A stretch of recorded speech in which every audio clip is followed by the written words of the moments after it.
Ah,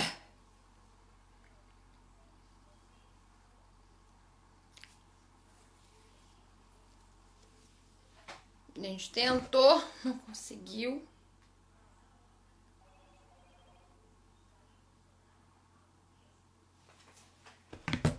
Pronto, tentamos.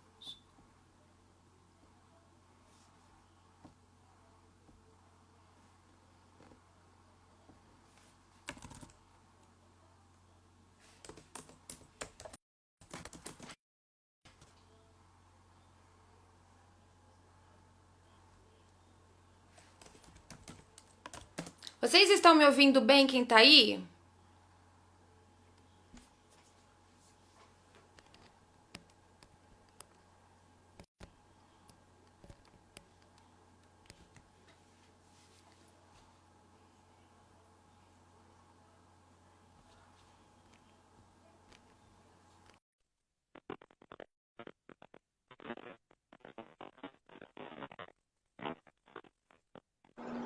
Oi, Maíra. Maíra,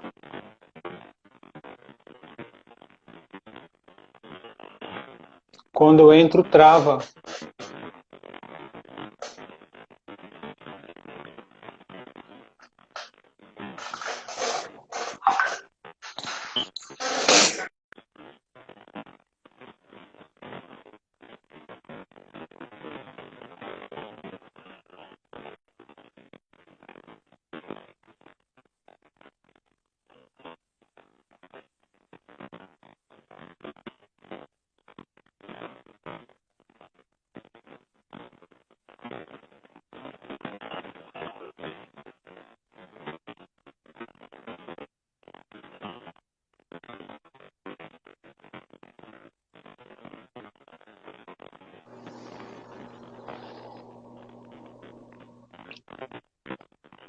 Me ouve? Alguém me ouve? Você me ouve?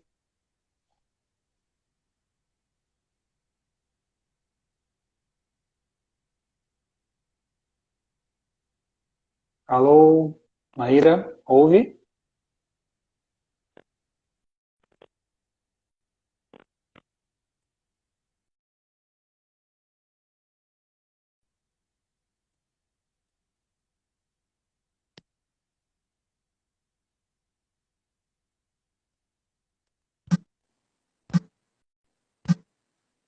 E agora, melhorou o áudio?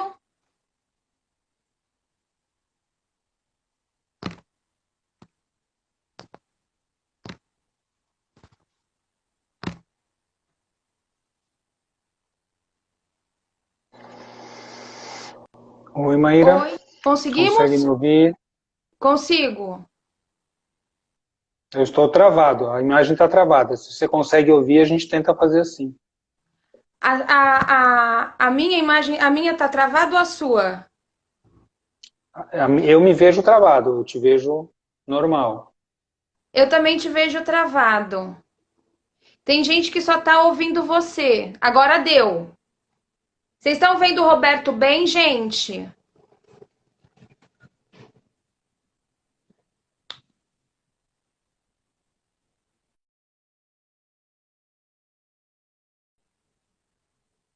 Ai,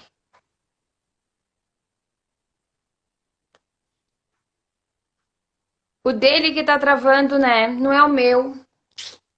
Gente, segura aí que a gente vai conseguir. Dá um tempinho, tanta gente linda. Sim, Roberto tá travado. Vou mandar uma mensagem pra ele. Peraí.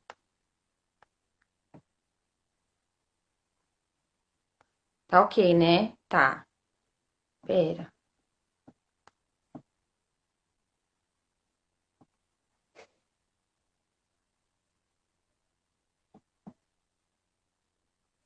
Tá, tá.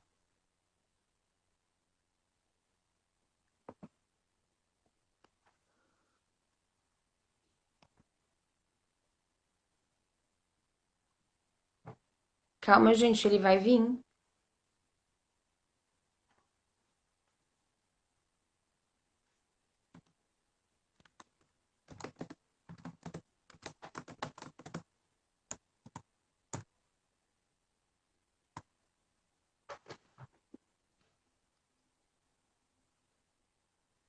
Então, mas aqui não tá. Você tá entrando, Roberto, deixa eu te explicar. Você entra com dois celulares. Quando eu chamo um, talvez você não tá entrando com esse. Qual o celular que eu te chamo? Entendeu? Porque não tá aparecendo aqui.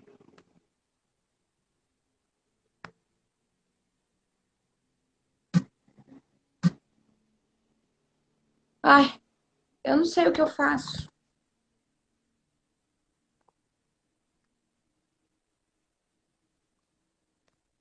Vamos ver. Fazer um teste.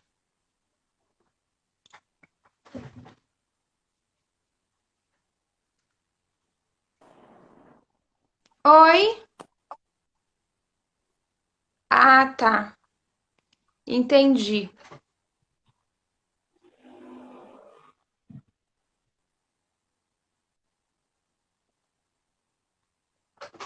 Aqui.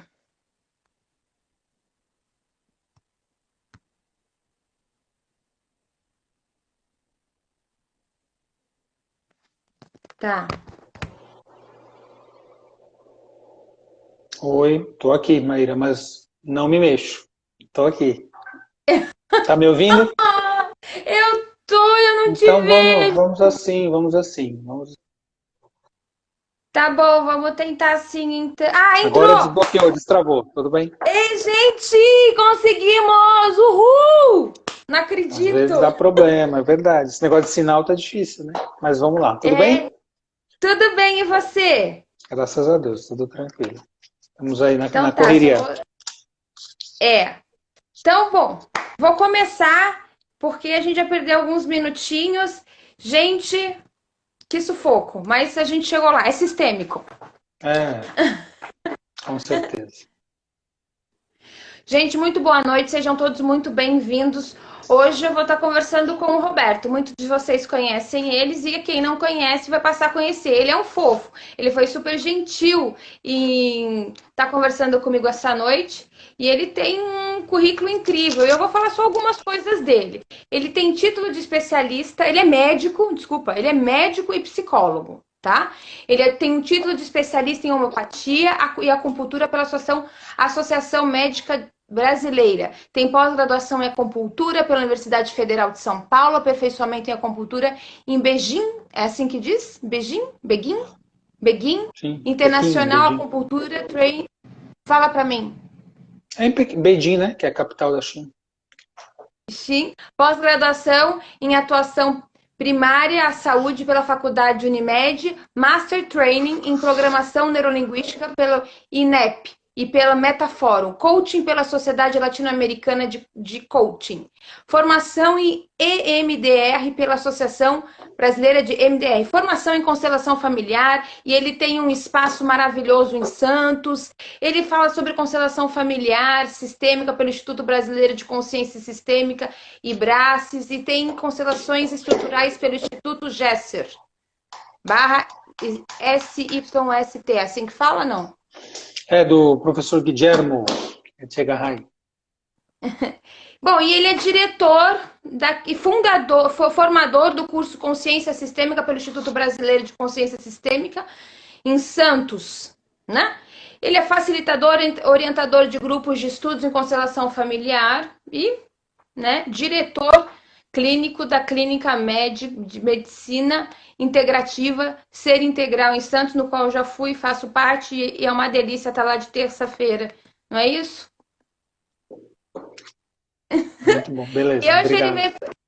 vem, hoje ele vem falar sobre os 7 níveis de amor e relacionamentos interpessoais. As palavras-chave hoje serão vida, relacionamento, amor, interpessoalidade, níveis de amor e postura em relações. E palavra sua, doutor. Muito obrigada e a gente vai conversar. Eu só vou fazer algumas intervenções e perguntas se surgirem ao longo da nossa conversa. Tá bom? Beleza, quero te agradecer pelo convite, né? Tive no seu espaço maravilhoso aí em Santo Amaro, um curso com o nosso amigo Geraldo, né? Um espaço Isso. maravilhoso, muito bacana, gostei de estar lá. E aí a gente foi aprofundando e agora estamos juntos aqui, né? Nesse bate-papo. Sim. Nesse momento, que é um momento assim bastante difícil da humanidade toda, é um momento de muitos desafios, né? Passar aqui, assim, tem muitos amigos meus que estão aqui, amigos seus, contatos, né? Eu tenho feito lives todo dia, né? Diariamente às 15h30. Nesse momento, eu me comprometi desde o dia 19 de março, então já são aí, acho que 57, se eu não perdi a conta, lives diárias, né, para poder estar junto com as pessoas, para as pessoas sentirem que tem um grupo, que pertencem, tirar dúvidas, o pessoal dá dicas bacanas de cursos online, de filmes. Então, é um momento, um espaço diário que a gente tem usado todo dia às 15h30 no meu Instagram, assim como você também vem fazendo, né? Nesse momento a gente precisa ajudar da maneira que for possível.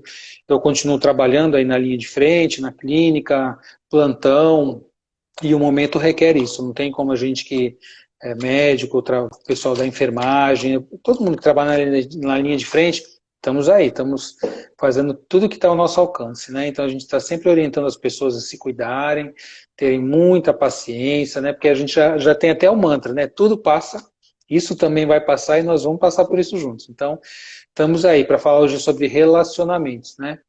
Relacionamentos é o tema, eu acho que assim, é um tema universal, é um tema que sempre vai estar em alta e é um tema que move a humanidade, né? Porque nós somos seres gregários, nós somos mamíferos, né? Nós precisamos nos relacionar, nos vincular, e isso é que foi, a partir do momento em que a gente foi desenvolvendo a nossa estrutura neural, né? O nosso cérebro, o sistema límbico, que é o cérebro que os mamíferos têm, o córtex cerebral, principalmente o córtex pré-frontal dos primatas e dos seres humanos, a gente foi aprofundando essa questão dos relacionamentos. E aí, claro, que com a questão da inteligência e da cognição, a gente começou a fazer algumas bobagens, né? A gente deixou de ser sistêmico e a gente começou a inventar regras para a vida. E aí, quando a gente inventa regras ou leis que a gente imagina que sejam normais, e são normais, né, porque são a norma do nosso sistema, tudo que a gente fala assim, mas isso para mim é normal,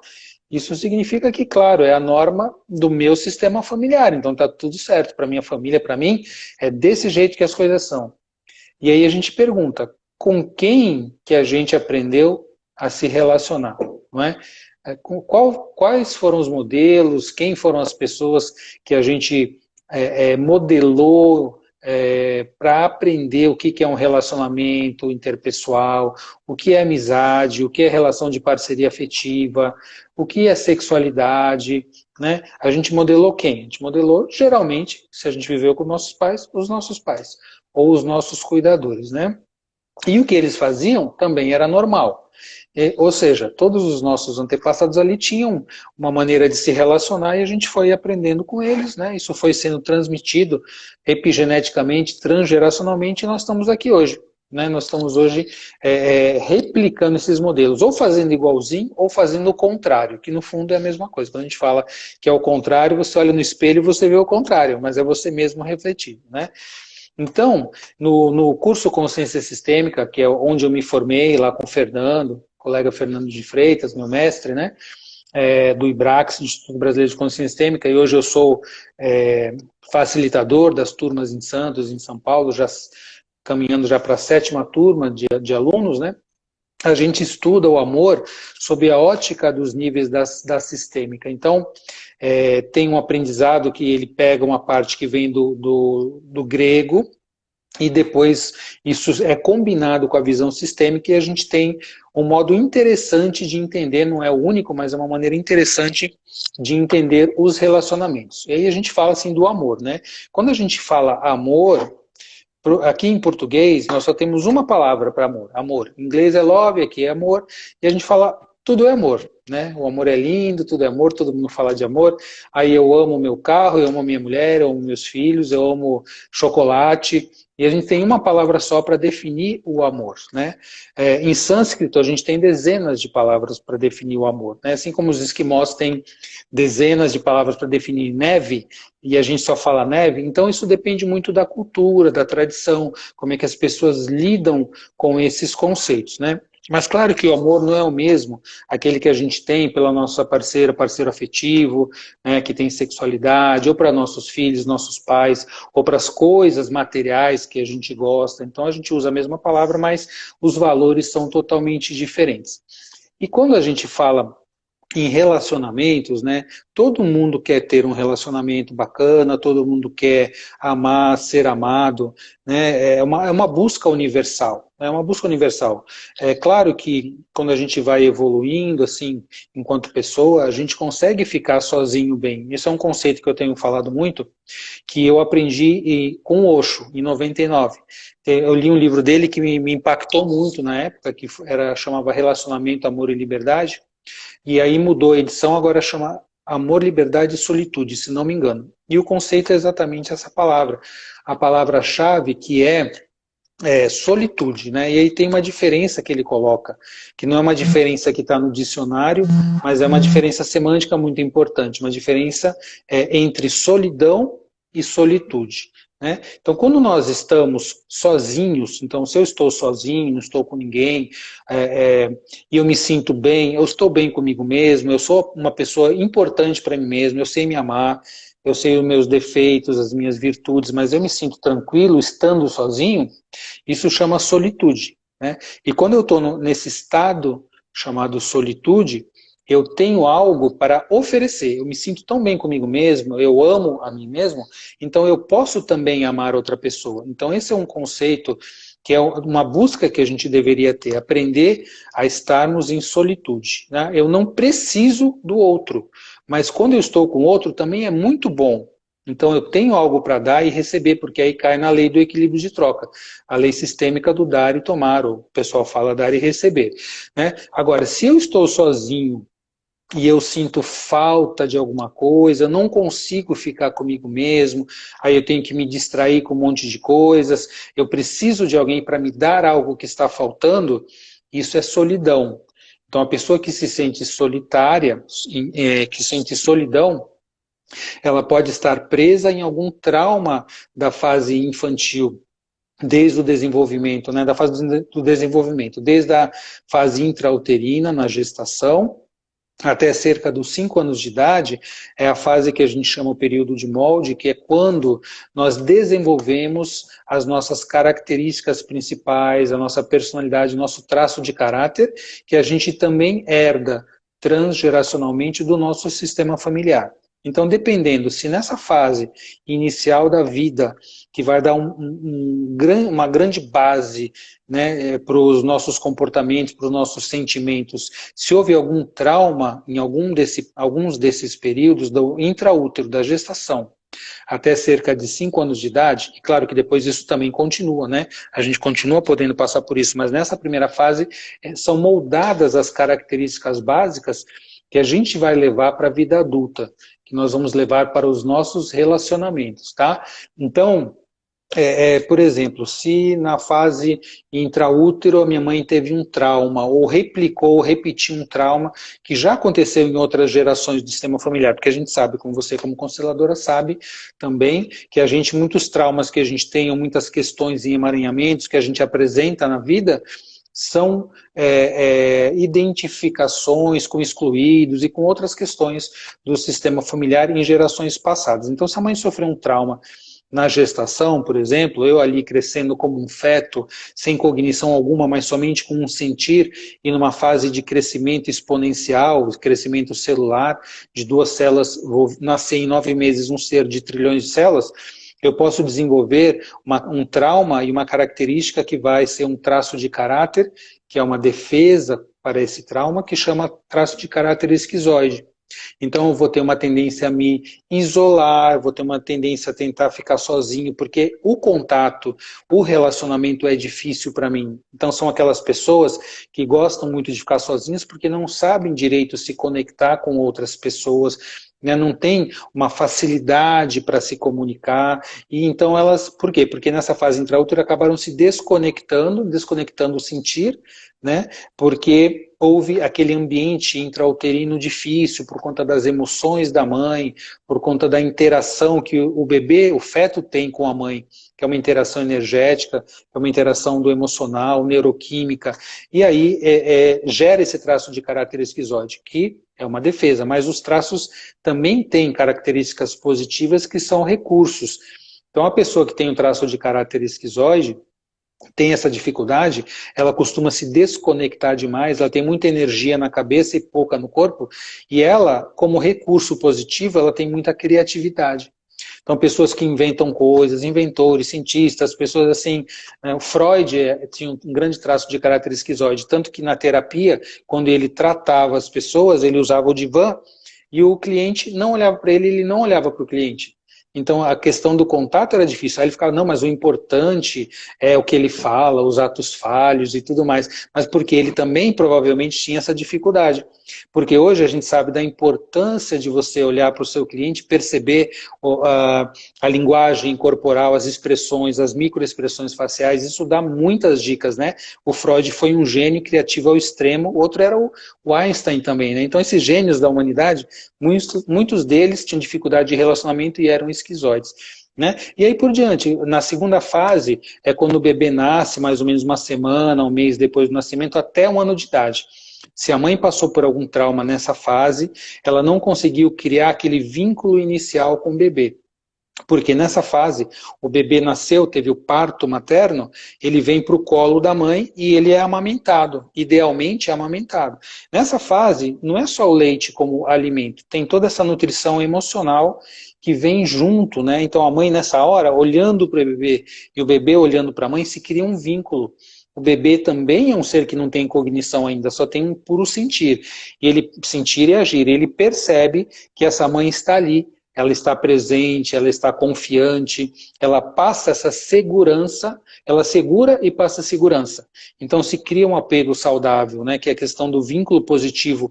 O apego saudável é o termo que o Bowlby usou na psicologia, para uma relação mãe-bebê, que gera um vínculo protetivo, de segurança. E eu cresço como uma pessoa segura, porque eu tive nessa primeira fase a segurança do vínculo criado, a ocitocina ali do bebê, eu bebê com a minha mãe. Se isso não aconteceu, porque ela teve alguma dificuldade, alguma questão lá com a mãe dela, enfim, o que pode acontecer comigo? Eu vou crescer sem me sentir seguro. Então, uma pessoa adulta que fala não tem segurança, tem medo, ansiedade, muitas vezes até uma fobia, ela não se sente segura, ela se sente ameaçada, provavelmente nessa fase, nessa segunda fase, né, que foi a fase do bebê pequeno até 1 ano de idade, do nascimento até 1 ano, houve alguma coisa que aconteceu na relação dessa mãe. Talvez ela estivesse presa numa dificuldade com a mãe dela, talvez isso já fosse uma herança da dificuldade da maternagem nesse sistema familiar, que a gente tantas vezes vê numa constelação, né? O amor interrompido, essa dificuldade na maternagem, e esse bebê não sente esse vínculo seguro. Né? E aí, o que o bebê sente? Abandono. Então, o abandono no adulto, se o adulto fala assim, eu fui abandonado, minha mulher me abandonou, meu marido, meus filhos me abandonaram. Um adulto, gente, não pode ser abandonado. Não há como um adulto ser abandonado. Se eu sou adulto e uma pessoa que eu amo da minha relação vai embora, eu vou sofrer, eu vou sentir, eu vou lamentar. Mas eu não vou ser abandonado, porque eu sei cuidar de mim, eu deveria saber cuidar de mim, né? Então, quando a gente vê isso num adulto, um adulto que fala que foi abandonado, ou quando, para que você vai casar? Para que alguém cuide de mim, para que alguém me dê segurança? Então você já percebe, até por essa linguagem, por esse sentir da pessoa, que ela está presa em algum trauma dessa segunda fase de vida, que é a fase ali até mais ou menos 1 ano de idade. Fala. A minha pergunta é, se nós temos todo esse processo na gestação e tudo sistematicamente se conecta, tem a questão da energia, a produção, a fala, né? Quando nós estamos nesse processo da gestação e que nós passamos talvez por algum processo de trauma da relação homem e mulher, né? E não existe a mulher fisicamente, biologicamente, ela passa aquela energia talvez para o feto que está sendo gestado. E você disse que sofre alguns traumas esse feto. Qual a diferença do sentimento da exclusão e da rejeição? Porque Então, sim, continua. E aí o que acontece? Tendo essa diferença, talvez a gente consiga entender, até quem está escutando a gente, talvez a gente possa até se incluir, né, como pessoas tais que tenham alguns sintomas ou não. Então a gente acha que tem e não tem, né? Mas assim, sobre esse olhar mais aprofundado, né? Porque veja, eu vou te contar uma questão minha, né? Uma questão minha é o seguinte: eu sou filha de adoção, tive problemas seríssimos com meu pai biológico, que depois, com o tempo, isso foi resolvido, mas realmente concordo com você que algumas dificuldades eu passei até ter essa resolução, esse acolhimento. Qual é esse processo de você não repetir as coisas que talvez você gerou sem saber que estava gerando quando você era um fetinho dentro da mãe? Sim, voltando para essa primeira fase que a gente fala do esquizoide, né? Então todas as pessoas criativas, como você, né, que inventam coisas, tá? Claro que tem alguma coisa do esquizoide. Nós temos de todos os traços, todos nós temos características de todos os traços, alguns mais, porque a gente sofreu trauma naquela fase. Então, na verdade, realmente, o que o bebê sente, não é que aconteceu, ele foi rejeitado, talvez não foi rejeitado, mas a percepção desse bebê, a sensação é de rejeição. Então, se eu sou rejeitado, quando eu me expresso, eu sinto rejeição, né? Então o que eu faço? Eu procuro ficar quietinho, me expresso menos. Né? Então o bebê ali, quando ele se movimenta no útero, a expressão dele faz com que essa mãe, de alguma maneira, sinta ele se movendo, e porque ela está com algum problema no casamento, ou porque ela está com algum problema qualquer que seja, ela sente, poxa, mas será que eu vou dar conta desse bebê? Será que eu vou conseguir educar? Ou qualquer outra questão que essa mãe traga, o bebê vai sentir isso como uma rejeição, porque ele sente que ele se expressando na vida, ele se expressando no mundo dele, que é o intraútero, a mãe vai ter uma reação negativa, não porque não goste dele ou porque não queira, mas por conta das suas dificuldades. E a expressão desse sentir é a rejeição. Então, quando nós somos adultos e nos sentimos rejeitados em diversas fases, então pode sim nos remeter à informação, vamos dizer, que a gente teve uma rejeição ou um trauma nessa fase intraútero, que é a primeira fase da gestação. E aí você falou, como é que a gente faz com tudo isso? Todos nós, com todos os traços de caráter e com todos os traumas que a gente passou, e esses traumas não ficam na nossa memória evocativa, porque não tem o hipocampo ainda desenvolvido, né, que é a área do cérebro que é da memória evocativa, que a gente lembra das coisas. Eu quero lembrar uma coisa, vou lembrar. Se você falar assim, eu quero lembrar alguma coisa do intraútero, eu quero lembrar uma coisa de quando eu tinha 1 ano, 2, 3, 4, 5, eu não vou conseguir provavelmente lembrar, vou ter alguns flashes somente, todos nós, né?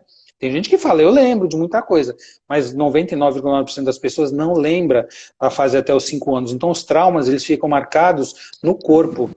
Tanto que a terapia EMDR é uma das terapias que a gente utiliza para reconectar as memórias traumáticas com as áreas funcionais de memória do cérebro. E no outro dia a gente pode até falar sobre isso. Mas os traumas, eles ficam presos no organismo, no corpo, como memórias neurais e como percepções corporais também. E aí a gente já falou da primeira fase, que é a fase intraútero, né, que dá o traço de caráter esquizoide. A percepção é dessa rejeição. A segunda fase, o traço de caráter oral, que é o abandono até 1 ano de idade. Né? Depois disso, a gente vai evoluindo para outras fases, a gente vai crescendo, e depois eu vou fazer a conexão dessas fases, desses ciclos, com os níveis de amor. Porque tudo caminha junto, né? Mas claro que eu vou falando aos poucos e integrando essas informações, porque é algo que a gente vai aprendendo, né? É algo que a gente vai assimilando e faz todo sentido para a gente poder compreender como as relações de hoje têm tanta dificuldade assim. Se a gente, falando do amor, que a gente está falando dos relacionamentos, tudo que a gente vê no mundo é expressão de busca do amor, né? Se você olhar as músicas, as letras das músicas, os temas de novela, de filme, de romance, tudo busca, as pessoas buscam amor em tudo, né? Então fala assim, o amor é bom? O amor é maravilhoso, mas o Hellinger já trouxe essa noção para nós, o amor saudável que é maravilhoso, né? O amor doentio, o amor sem ordem que a gente vê por aí, leva as pessoas a sofrer demais. Então o Hellinger foi um pesquisador maravilhoso, fantástico, que embasa as nossas constelações, e ele trouxe para nós o conceito das ordens do amor. O amor, para ser um amor que leve para o mais, para a vida, ele precisa estar em ordem.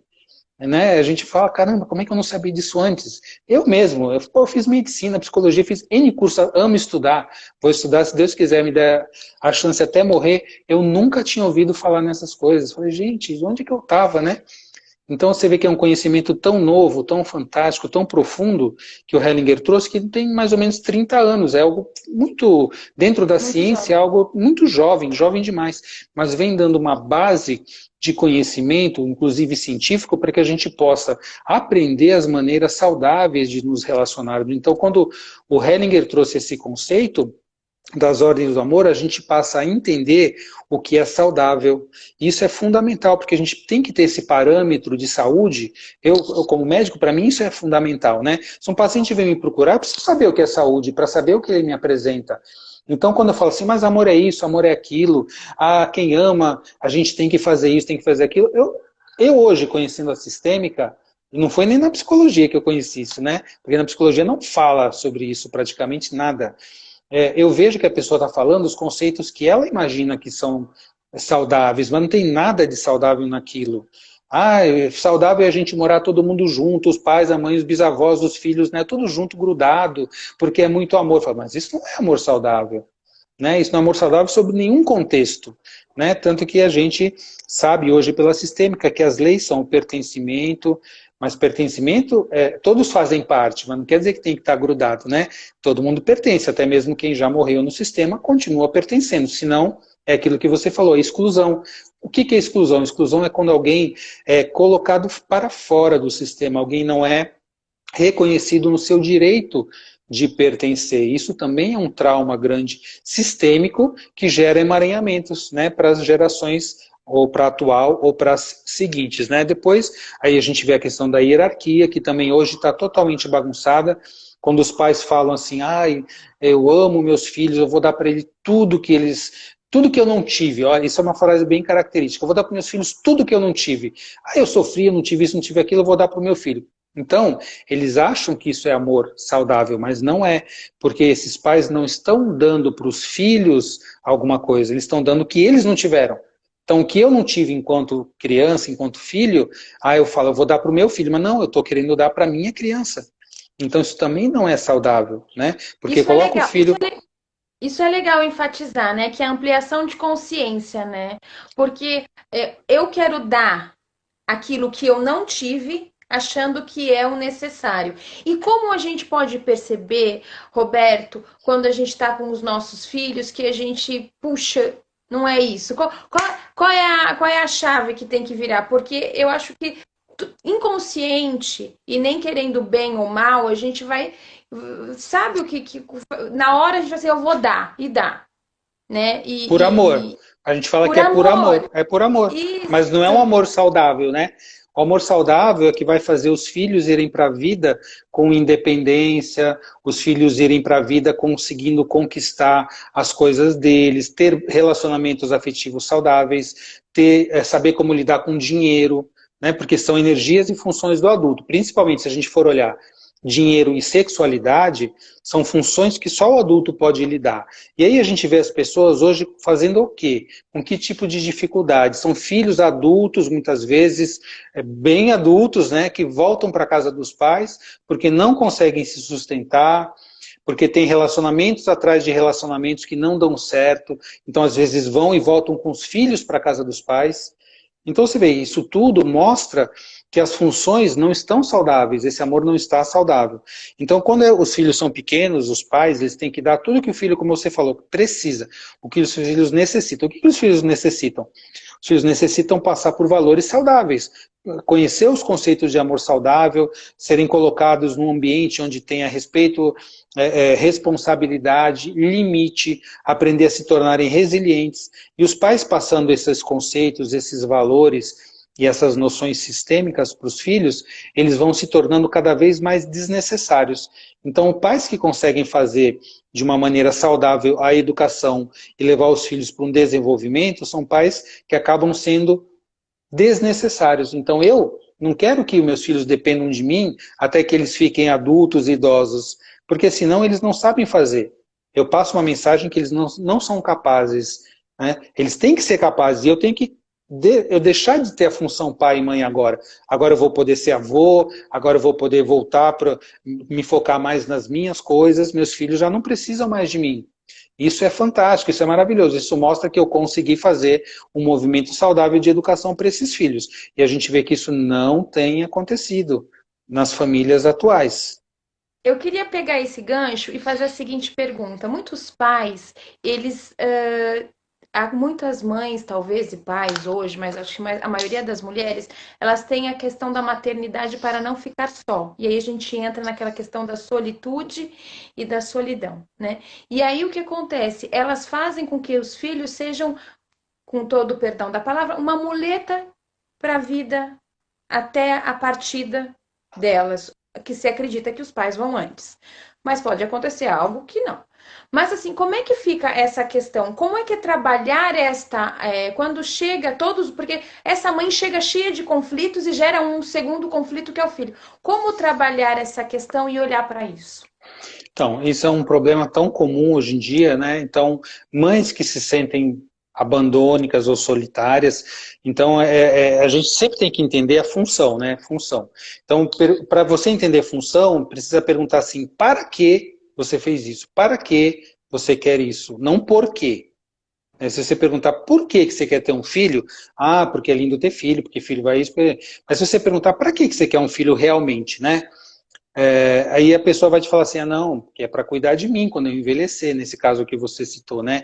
Então são mães que querem filhos para cuidar dela, ou seja, esses filhos estão sendo abusados. Isso é um abuso de função. Né? Se eu sou mãe, eu sou pai, eu quero ter um filho para que ele cuide de mim, eu quero ter um filho para que ele me sustente, eu quero ter um filho para que ele leve a empresa da família adiante, eu quero ter um filho para fazer o que eu não consegui fazer quando eu era jovem. Então isso tudo é abusar do filho, é abusar da função parental em cima do filho. Isso vai gerar sofrimento, dificuldade para esse filho e muitas vezes até tendências depressivas e suicidas podem acontecer. Por quê? Porque eu estou sendo colocado numa função que não é para mim. Né? Se eu sou um filho que vem, inclusive nas questões sistêmicas mais tradicionais, morreu um filho e eles tiveram, meus pais perderam um filho e depois vamos ter outro filho. Né? Aí eu venho aqui para cumprir a função de entrar no lugar daquele que morreu, ou muitas vezes inconscientemente, eu estou no lugar de um filho que foi abortado. Isso é estar fora da função. Né? Mas muitas vezes isso não é sabido, a não ser que a gente veja numa constelação, é inconsciente. Há exclusões e eu entro naquela função. Mas muitas vezes são funções abusivas conscientes. Quando os pais falam isso, então essa mãe que foi abandônica na infância, teve dificuldades com a sua mãe, ela vai buscar depois ter um filho, né, às vezes vai querer casar só para ter filho, e aí depois separa e diz que a culpa é do homem, ou vice-versa. Então as disfunções nas relações muitas vezes acontecem por isso, porque a pessoa não queria casar, ela queria ter filho, mas para ter filho às vezes casou. E aí esse filho vai cumprir uma função de dar para aquela mãe ou para aquele pai o que ele precisava e não teve na infância. Então esses pais que precisam do filho para isso, primeiro, o que vai acontecer? Eles vão prender esse filho. Né? Inconscientemente ou conscientemente, esse filho, se for para a vida, vai sentir culpa. Por quê? Porque os pais falam, ah, ele é minha vida, ele vai fazer tudo por mim, ele está aqui para mim, né? Então esse filho não conseguirá ir para a vida com a consciência tranquila. Ele vai culpado, então ele vai ter que escolher entre duas culpas, ou a culpa de ir para a vida e largar esses pais, deixar esses pais que querem que ele cumpra uma função que não é dele, então ele vai para a vida culpado, mas isso é a má consciência, ou ele vai ficar na boa consciência de ficar lá fazendo aquilo que os pais querem, né, e abrir mão da sua própria vida. Então é a escolha entre a boa e a má consciência, que a gente trabalhou tanto lá no curso, a gente já sabe da sistêmica, é exatamente isso, né? Então isso é um abuso de função. E quando a gente vê filhos que precisam voltar para a casa dos pais, muitas vezes acontece por conta dessas dinâmicas, né? Porque os pais, eles não criaram os filhos para se tornarem desnecessários. Aliás, mais disso, os filhos vão acabar sendo necessários para esses pais. E esse tipo de pai e mãe, quando acontece isso, eles vão envelhecer e eles vão voltando para fases infantis. E aí podem evoluir para quadros de demência, Alzheimer, porque estavam grudados na família e dependentes. Então, aquilo que eles não tiveram quando eram crianças, bebês e crianças pequenas, eles vão virar crianças de novo e muitas vezes tem que ser trocado fralda, dado comida na boca, porque desenvolvem doenças senis que tem, mas é uma doença, mas tem a função sistêmica dessa doença, entende? Então a gente Sim. entende tudo isso percebendo quais foram as funções que esses filhos tiveram e para que eles tiveram um filho na vida. E aí continua. E aí, é assim, por exemplo, homens que procuram mulheres semelhantes de suas mães e a mulher que procura homens semelhantes à mãe, ou não digo até relações homoafetivas e trans, não importa, que buscam o perfil, o estereótipo do outro como feminino e masculino. Isso está na quinta fase, no quinto traço de caráter. Eu falei dos dois primeiros, né? Ai, Que é o esquizoide. Vamos evoluir, eu vou chegar lá para o pessoal poder entender. Então teve o esquizoide, a dor da rejeição. O oral, a dor do abandono. A gente evoluindo, a criança vai crescendo de 1 a 2 anos de idade, é a fase em que é tudo bonitinho, né? Aí o bebê faz uma coisa, a criancinha pequena faz, todo mundo elogia, que bonito e tal e tal. Muitas vezes nessa fase há conflitos no relacionamento, essa criança pequena, ela vai se sentir, e claro que não é consciente, perceba, né, que são crianças pequenas que têm mais o sentir, elas se sentem usadas, manipuladas. Se eu for bonitinho, meus pais me elogiam, gostam de mim. Quando eu não faço coisas boas, bonitas e agradáveis, eles criticam e brigam e tudo mais. Isso pode desenvolver uma percepção, né, que é de manipulação. Esse é o traço de caráter psicopata. Não é o psicopata aquele que mata os outros e tal. Esse é o psicopata psicótico, que é um grau patológico, já é de uma doença grave, né, psiquiátrica. Mas todos nós temos um traço de caráter psicopata neurótico, que é quando a gente precisa manipular, quando a gente precisa controlar, ou ser controlado. Então essas relações sadomasoquistas, né, tem muito dessa questão do controle. E pessoas que precisam ter um relacionamento, ficar controlando o outro, tem que fazer o que eu quero, você não vai fazer isso, você vai fazer aquilo, são pessoas que tem essa tendência a manipular. Então, é a questão do poder, né, de mandar, de controlar. É dessa fase de caráter, né, da psicopatia, que é esse terceiro traço de caráter. E o recurso positivo é que a pessoa que é psicopata, no traço de caráter, não na doença psiquiátrica, ela tem um grande poder de persuasão, de liderança. Ela lidera, ela movimenta as pessoas para fazer coisas ruins ou boas, né? Ruins ou boas, depende de como ela conseguir, como ela tiver isso dentro dela. Esse é o terceiro traço. O quarto traço, quando já cresce mais um pouco, ali dos 3 anos aproximadamente, 2 para 3, a fase do desfraude, quando começa a tirar a fralda, quando isso tudo ocorre por mielinização. Porque a gente nasce, a mielinização ela vai descendo do cérebro, coluna, medula para baixo, até chegar na parte sacral, né? E cada fase vai acontecer de acordo com a fase da mielinização que a gente já está. Nessa quarta fase, a mielinização vai chegando ali, né, mais para baixo, e a criança vai conseguindo começar a controlar os esfíncteres, segurar o xixi, segurar o cocô, né? E muitas vezes, isso é algo assim, você vê que bebês, crianças pequenas dessa, não é mais bebê, é criança, às vezes sentem prazer até em pegar o cocô, porque é algo que elas fizeram, né? Elas não sabem que é sujo e tudo mais, e aí às vezes os adultos vão e brigam e falam, você só faz porcaria, faz merda, às vezes é a palavra certa, né? E você não faz nada certo, aí a criança se sente humilhada. Então essa dor da humilhação, esse trauma da humilhação, gera o traço de caráter masoquista. Então masoquista é aquele que, se sentindo humilhado, aguenta tudo, ele segura, é aquela verdadeira panela de pressão. Aguenta, é pau para toda obra que a gente fala, aquele trabalhador assim, que trabalha sem reclamar e tal, mas também a hora que o negócio explode, né, que chega aquela gota d'água. Então, a dor do traço de caráter masoquista é a humilhação, e o recurso dele é a resistência, é a força, ele aguenta muita coisa, né? Se você precisar de alguém para trabalhar, para realizar, chama um masoquista, que ele vai até o fim, né? E aí, evoluindo, chega essa fase que você perguntou, que é a quinta fase, é o traço de caráter rígido. Nesse momento, no desenvolvimento familiar, entra, não é que antes não estava, mas assim, vamos dizer, entra na percepção a figura paterna. Então ali já sai do materno, do amor da função materna para a função paterna, que é aquilo que a gente sabe que o Hellinger falou, né? A mãe leva para a morte, o pai leva para a vida, no seguinte sentido: se a mãe continuar segurando essa criança, esse bebê que está crescendo, e não passar da mãe para o pai, da função materna para a função paterna, essa criança não vai aprender a ir para a vida. Porque o Hellinger falou, a mãe não vai aprender para o mundo, né? Porque a mãe é a vida, o pai é o mundo, não é isso? Então a função paterna leva para a aventura, a função materna é segurança, a função paterna, polaridade complementar, é aventura. E é na função paterna que a gente vai começar a ir para o mundo, a ver pessoas diferentes, aprender os desafios, e quando for crescendo, aprender a lidar sexualidade, financeiro, tudo é na função paterna, são funções complementares. E quando entra o pai, é na fase genital, então tem a fase oral, anal e genital. Agora entra a fase genital, que é quando a mielinização chega nos órgãos genitais. Então a criança não é que ela vai ter uma sexualidade de relacionamento sexual, não é isso. Mas já tem a percepção que os genitais dão prazer também. E a criança vai, às vezes gosta de mexer. Aí o menino fala, eu tenho isso, você não tem aquilo. É a fase que começa a percepção da genitalidade e que vai desenvolver no futuro para a sexualidade, né? E aí entra o pai. E aí, no menino, na menina que começa a ver a primeira relação triangular. Então a triangulação começa nessa fase, que antes só tinha eu e mãe, era uma relação dual, né? Não é que não tinha o pai, não tinha, mas assim, a relação era mãe e filho. Agora entrou a figura paterna.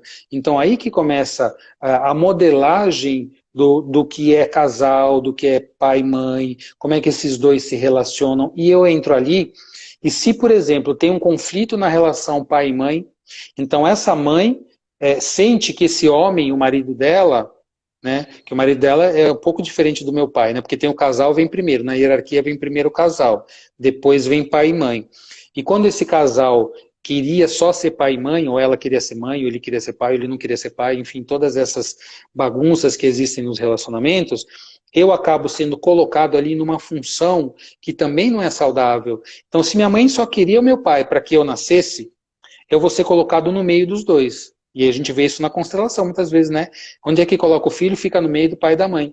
Ele está ali para quê? Ele afasta o casal e junta os pais, né? E aí, o que que acontece? A sexualidade do casal vai por água abaixo, né? E aí, o que que eu vou perceber? Eu entro numa triangulação afetiva com esses dois. Então, nesse momento, é a fase, o traço de caráter rígido, na fase genital, e eu acho que eu sou o homem melhor para minha mãe. Então, eu sou o hominho dela. E às vezes a mãe coloca isso, você é o hominho perfeito, e é isso, mas ela tem lá o marido dela, que é o meu pai. E aí eu entro numa competição com o pai, né? Então eu vou ter a mãe como referência de modelo afetivo, e quando eu crescer, muitas vezes eu vou ser o filhinho da mamãe.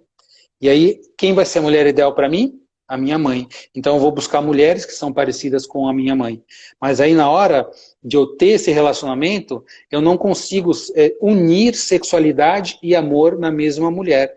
Porque eu estou separado, eu triangulei e eu fiquei com amor com a mãe e a sexualidade com outras mulheres. Então quando eu começo a amar uma mulher, o que que acontece? Na hora que vai juntar o amor e a sexualidade, não consigo. Porque eu sou dividido. Eu tenho duas metades que não é uma. Né? Então aí a hora que eu começo a amar, aí não vai dar certo, aí essa relação não vai ir adiante e eu vou buscar outra mulher. Então são homens que sempre buscam mulheres, e para essa mãe nunca são mulheres boas para o meu filhinho, né? Essa mulher não é boa para o meu filhinho, e claro que nenhuma vai ser porque ela é a mulher ideal para o filhinho dela, então são os filhinhos da mamãe. E a mesma coisa acontece com as meninas que são os filhinhos do papai. Né? Muitas vezes essa mãe não queria esse homem, então a filha entra nessa função de esposa do pai. Não estou dizendo que não tem sexualidade nem nada, né? Pode não ter, mas pode ser até o caso do incesto e tudo mais. Mas em geral não, mas ela é a namoradinha do papai. E quando crescer, esse homem ideal, ele vai ser visto em todos os homens, o modelo que vai ser é o modelo do pai. Então ela também não vai conseguir unir amor e sexualidade. Então nesse tipo de relação triangular tem traições, né? Pessoas que não conseguem ficar no relacionamento, quando começa a amar, separa a sexualidade e amor e tem traição em muitas dessas relações, trazendo muito sofrimento. Não consegue unir na mesma pessoa. Então é isso. Porque o primeiro amor que a gente tem, o menino é a mãe e a menina é o pai. E a gente precisa saber largar esse primeiro amor, né? Para que a gente possa depois ter relações por inteiro com outras pessoas. E aí a gente vê essas 5 fases, fase oral, anal e genital, essas 3 fases, com esses 5 traços de caráter e defesas. E aí a gente começa a entrar a entender como é que o amor evolui. Né? Aí a primeira fase do amor, a gente volta lá para trás, se chama dentre os 7 níveis de amor, que é o tema de hoje, a gente fala que é o amor porneia. O amor porneia é o amor do bebê pela mãe. Então eu nasci, eu sou um bebezinho. O que que eu quero? Quero que minha mãe me dê tudo. Eu sou aqui, eu sou o centro do universo, e a hora que eu chorar, eu quero mamar, eu quero que troque minha fralda, ela tem que adivinhar o que eu quero, porque eu não sei falar, né? E aí eu vou perceber se minha mãe está conectada e vinculada comigo mesmo, ela vai saber, porque ela sabe diferenciar o choro do bebê. As mulheres sabem, né? Quando elas estão bem conectadas, vinculadas com esse bebê, se o bebê está chorando de fome, de dor, não é assim? Que a gente sabe que isso acontece. Então eu sou o centro do mundo, esse é o amor porneia. É o amor em que eu recebo 100% e dou nada, praticamente nada. A gente fala, o que que o bebê dá para a mãe? Dá trabalho, né? Dá xixi, cocô, tem que trocar, dá um sorrisinho e a mãe fica toda feliz e tudo mais, né? Mas essa fase só tem... E nessa fase o bebê ele é totalmente dependente. Né? O bebê é dependente. Se um bebê humano, ele precisa de anos para poder buscar o seu próprio alimento. No mínimo, ele tem que ter 1 ano e pouco para começar a andar e buscar comida. Porque se for deixado um bebê sozinho, ele vai morrer. Então, a dependência é total. Quando a gente vê um adulto dependente, qualquer dependência, dependente químico, dependente de drogas, de álcool, de sexo, de compra, qualquer dependência nos remete a dificuldades ali na relação da primeira fase de vida. Né? Dependente de qualquer coisa. Então, uma pessoa dependente, lembra que sempre tem o codependente.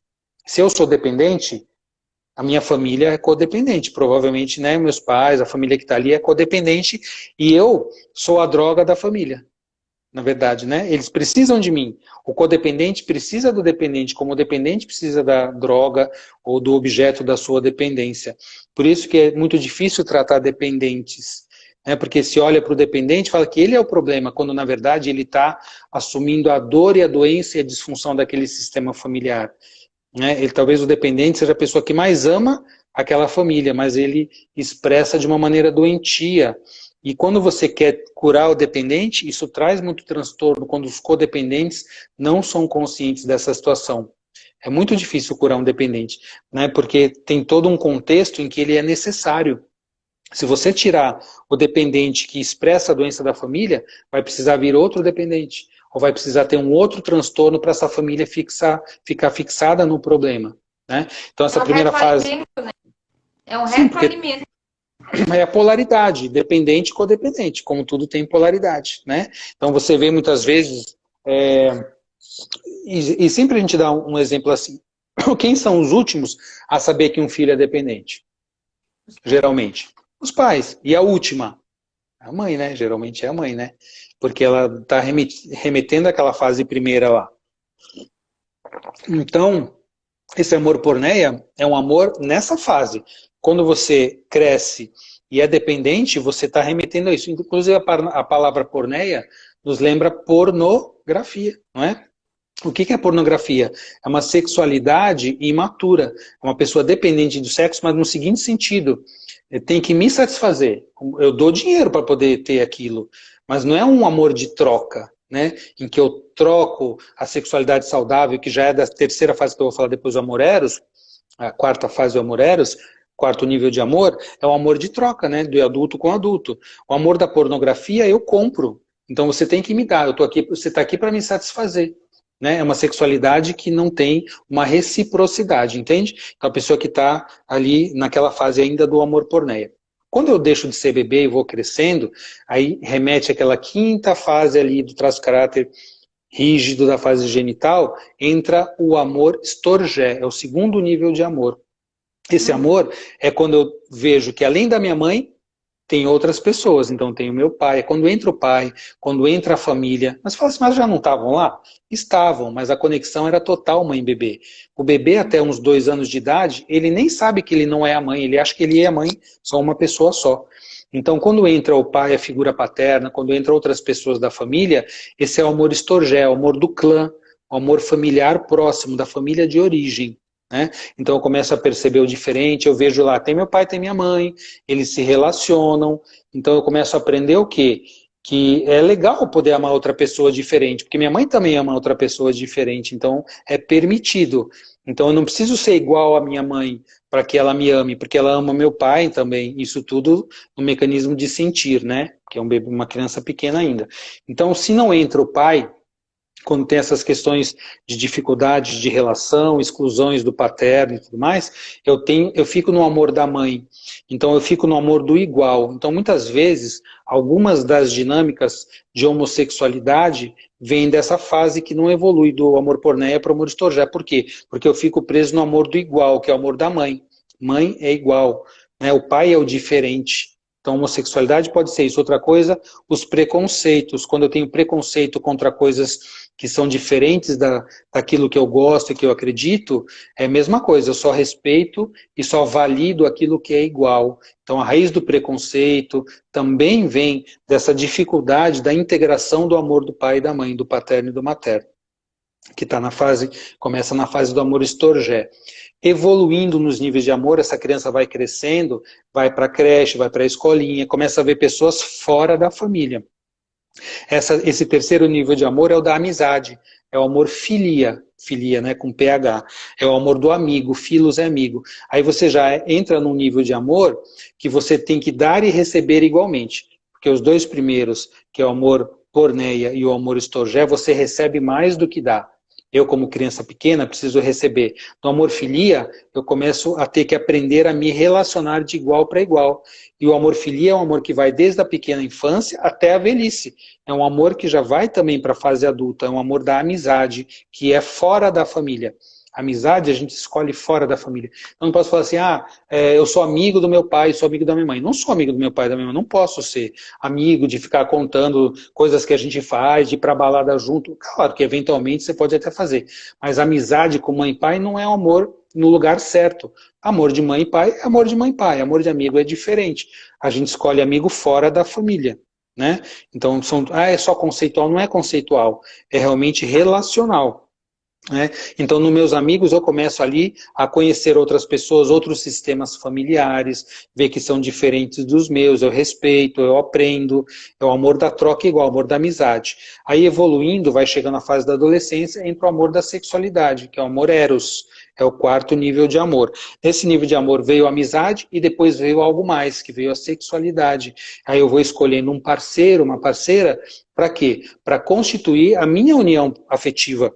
Né? E quando eu começo a ter essa união na fase da adolescência, já não quero mais ficar grudado nos meus pais e tudo mais, né? Eu já estou partindo para outros relacionamentos fora e me preparando para eu criar, gerar e manter a minha família, com outra pessoa que vem de outro sistema, né?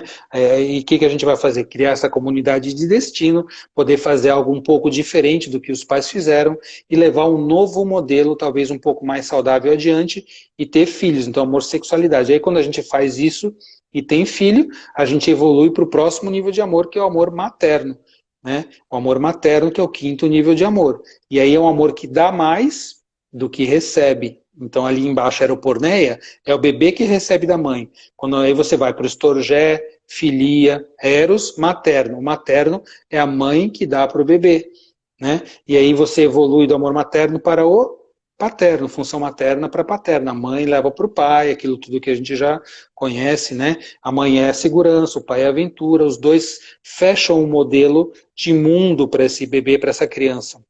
Então, o amor paterno. E o último e sétimo nível de amor é o amor ágape, que é o amor da transcendência, o amor onde todo mundo, eu amo todo mundo, né? Todo mundo faz parte do mesmo sistema, Gaia, a humanidade, né? Então, eu posso amar a todos e trocar com todas as pessoas. Então, esses são os 7 níveis de amor que estão conectados com as 3 fases, né? Oral, anal e genital, com 5 traços de caráter. A gente vê que tudo vai se interconectando e a gente vai entendendo desse modo, percebendo por que as relações podem ter problemas e podem ter emaranhamentos. É porque a gente ficou preso em algum dos níveis de amor anterior, em algum dos traços de caráter, traumas da infância, ou a gente está repetindo traumas transgeracionais da minha família de origem, ou eu não tenho permissão sistêmica, autorização para ter uma relação saudável porque meus pais não tiveram, porque os pais deles também não tiveram.